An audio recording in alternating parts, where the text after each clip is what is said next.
এতদিন পরে শিকারে এলাম, আর আশেপাশে কোনো প্রাণীকে দেখছি না। বনের সব প্রাণীরা কোথায় গিয়ে লুকিয়েছে কে জানে। মহারাজ, পশ্চিম দিকে চলুন, ওপাশে হরিণদের আনাগোনা দেখা গিয়েছে। বেশ, তবে পশ্চিমেই চলো।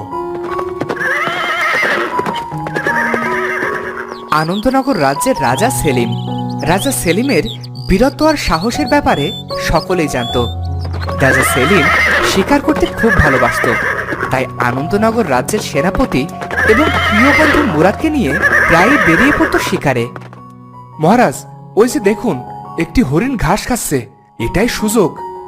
সেনাপতি মুরাদের কথা শোনার পর রাজা সেলিম ঘাস খাওয়া সেই হরিণকে লক্ষ্য করে এবং তাকে লক্ষ্য করে তীর নিক্ষেপ করে, আর সেই তীর গিয়ে হরিণের পায়ে লাগে। যাক, শেষমেশ একটা